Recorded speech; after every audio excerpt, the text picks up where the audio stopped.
Christ saved his people by his active and passive obedience. క్రీస్తు తన యొక్క చురుకైన విధేయత ద్వారా, ఎదురు తిరగని విధేయత ద్వారా తన ప్రజలను రక్షించాడు. The active obedience refers to his keeping of the law, while his passive obedience speaks of his sufferings on earth and his eventual death on the cross. క్రీస్తు యొక్క చురుకైన విధేయత లేదంటే క్రీస్తు యొక్క క్రియాత్మకమైనటువంటి విధేయత అనేది క్రీస్తు ధర్మశాస్త్రం అంతటిని కూడా ఆచరించటం అనే దాన్ని సూచిస్తుంది. అలాగే క్రీస్తు యొక్క ఎదురు తిరగని విధేయత లేదంటే క్రీస్తు యొక్క లోబడిన విధేయత అనేది క్రీస్తు ఈ భూమి మీద ఆయన పొందినటువంటి శ్రమలు, అలాగే శిలువ మ్రానుపై క్రీస్తు పొందినటువంటి ఆ యొక్క ఆఖరి మరణాన్ని గురించి సూచిస్తుంది, మాట్లాడుతుంది. The active obedience refers to his keeping of the law, while his passive obedience speaks of his sufferings on earth and his eventual death on the cross. క్రియాత్మకమైనటువంటి విధేయత క్రీస్తు ధర్మశాస్త్రం అంతటిని కూడా తూచా తప్పకుండా పాటించటం, నెరవేర్చటం అనే దాన్ని సూచిస్తూ ఉంటే, ఎదురు తిరగని విధేయత అనేది ఈ భూమిపై క్రీస్తు పొందినటువంటి శ్రమలు, శిలువ మ్రానుపై ఆయన పొందినటువంటి చివరి మరణం గురించి మాట్లాడుతుంది. Although this distinction is scriptural, it is important to understand that the active and passive obedience of Christ are not two obediences, but one complete and unified obedience. ఈ వ్యత్యాసం అనేది లేఖనానుసారమైనది అయినప్పటికీ కూడా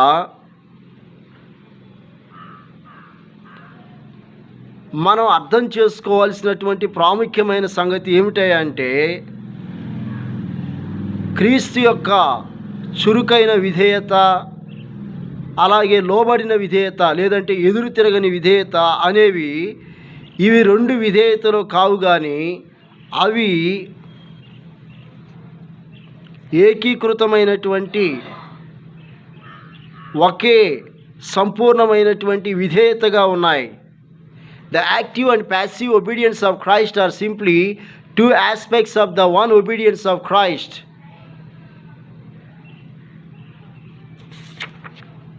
ఈ యొక్క చురుకైనటువంటి ఎదురు తిరగని ఈ రెండు విధేయతలు క్రీస్తు చూపినటువంటి చురుకైన విధేయత, అలాగే ఎదురు తిరగని విధేయత, ఇవి రెండు కూడా క్రీస్తు యొక్క విధేయతకు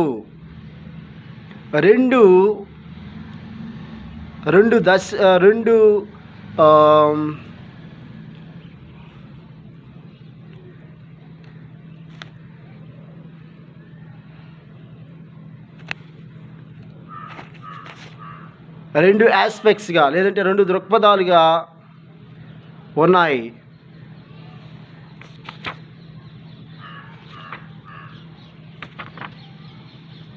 చురుకైన విధేయత, ఎదురు తిరగని విధేయత, ఈ రెండు కూడా క్రీస్తు యొక్క విధేయతకు కేవలం రెండు దృక్పథాలుగా ఉన్నాయి. Jesus keeping of the law and his sufferings on the cross are for the sole purpose of saving his people from their sins. క్రీస్తు ధర్మశాస్త్రాన్ని ఆచరించి దాన్ని నెరవేర్చటం, శిలువ మ్రానుపై క్రీస్తు పొందినటువంటి శ్రమలు అవి తన ప్రజలను వారి పాపముల నుండి రక్షించటానికి క్రీస్తుకున్నటువంటి ఏకైక లక్ష్యమై, ఏకైక ఉద్దేశమై ఉన్నవి. We are justified by his blood, which represents his life as well as his death. మనము ఆయన యొక్క రక్తం ద్వారా నీతిమంతులుగా తీర్చబడ్డాము. అది దేన్ని సూచిస్తుంది అంటే, ఆయన రక్తము ఆయన యొక్క ప్రాణాన్ని, ఆయన యొక్క జీవాన్ని, అలాగే ఆయన యొక్క మరణాన్ని కూడా సూచిస్తుంది. We are justified by his blood, which represents his life as well as his death.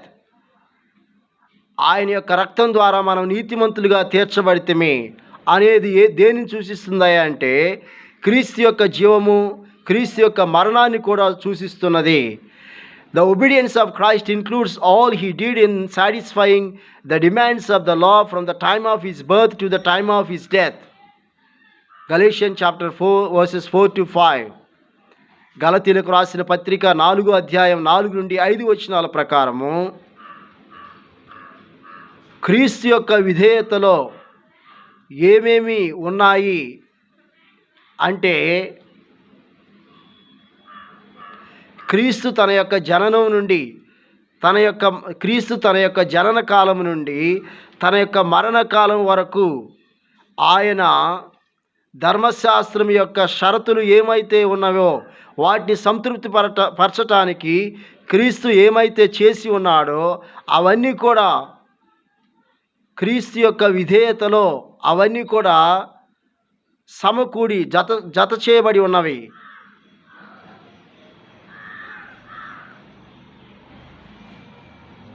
ఇది మనకి గలతీయులకు రాసిన పత్రిక 4వ అధ్యాయం 4 నుండి 5 వచనాల ప్రకారం అర్థమవుతుంది. హోజ్ రైట్లీ సెడ్, హాజ్ అనే వ్యక్తి సరిగా ఏమని చెప్పాడంటే, he lived his whole life from his birth to his death as our representative, obeying and suffering in our state and for our sakes. తన జీవిత కాలమంతా అనగా ఆయన యొక్క జననం నుండి ఆయన యొక్క మరణం వరకు కూడా క్రీస్తు మన యొక్క ప్రతినిధిగా మనకు బదులుగా విధేయత చూపుచు మనకు బదులుగా ఆయన శ్రమను అనుభవిస్తూ మన నిమిత్తమై ఆయన శ్రమపడ్డాడు, అలాగ జీవించాడు.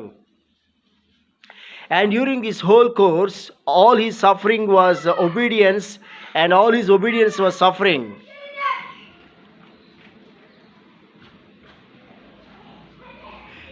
ఈ జీవితకాల వ్యవధి అంతట్లో కూడా ఆయన శ్రమ అంతా కూడా విధేయత అయి ఉన్నది, ఆయన యొక్క విధేయత అంతా కూడా శ్రమ అయి ఉన్నది.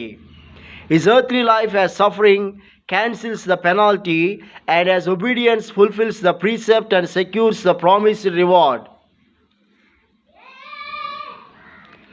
ఆయన ఈ భూలోకంలో జీవించినటువంటి జీవితం అంతా కూడా శ్రమతో కూడి ఉన్నది. ఆయన పొందిన శ్రమ మన శిక్షను రద్దు చేస్తుంది. ఆయన యొక్క విధేయత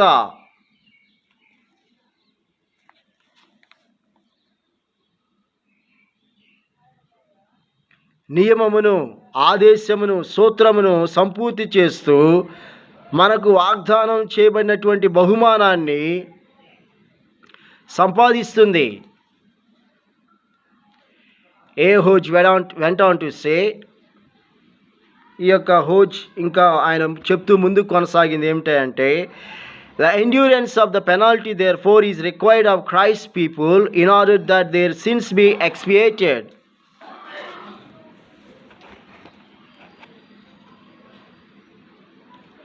ఆ యొక్క శిక్షను సహించటం అనేది క్రీస్తు యొక్క ప్రజలలో అవసరమై ఉన్నది. ఎందుకంటే వారి యొక్క పాపముల యొక్క గడువు ముగిసినది. The endurance of the penalty therefore is required of Christ's people in order that their sins be expiated. వారి యొక్క పాపముల గడువు ముగించబడే నిమిత్తమై క్రీస్తు యొక్క ప్రజలకు ఆ యొక్క పాపదోష శిక్షను సహించటం అనేది అవసరమైనది. And perfect obedience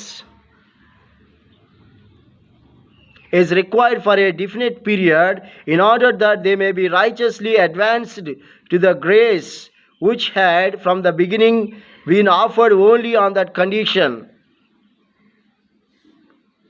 అలాగే పరిపూర్ణమైనటువంటి విధేయత అనేది ఒక ఖచ్చితమైన కాలం వరకు అవసరమైనది. తద్వారా వారు న్యాయసమ్మతంగా, నీతియుక్తముగా వారు కలిగి ఉన్నటువంటి కృపలో వారు ముందుకు కొనసాగేటట్లుగా ఆ యొక్క షరతు పైననే ఆధారపడి ఆరంభం నుండి కూడా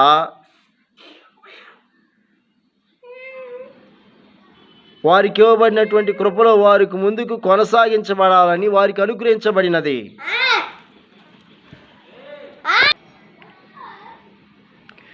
The active and passive obedience of Christ, the suffering of the penalty for the remission of sin, and the obeying of the law for life.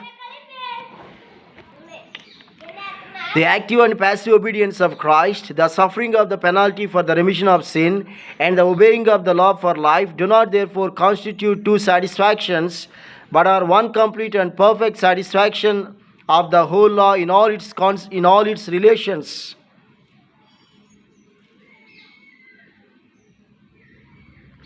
క్రీస్తు యొక్క చురుకైన విధేయత, క్రీస్తు యొక్క లోబడిన విధేయత, అలాగే పాప క్షమాపణ నిమిత్తమై క్రీస్తు చెల్లించినటువంటి విమోచన క్రయధనము తన జీవితకాలం అంతా క్రీస్తు ధర్మశాస్త్రానికి లోబడి జీవించటం,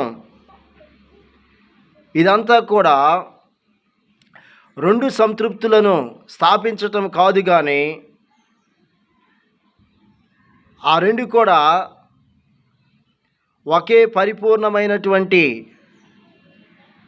సంపూర్ణమైనటువంటి సంతృప్తిని, దానికి సంబంధించినటువంటి సంబంధాలన్నిటిలో కూడా ఆ ధర్మశాస్త్రం అంతటికి కూడా అవి సంతృప్తిపరిచినది సంపూర్తిగా. The active and passive obedience of Christ, the suffering of the penalty for the remission of sin, and the obeying of the law for life do not therefore constitute two satisfactions, but are one complete and perfect satisfaction of the whole law in all its relations. క్రీస్తు యొక్క చురుకైన విధేయత, క్రీస్తు యొక్క ఎదురు తిరగని విధేయత,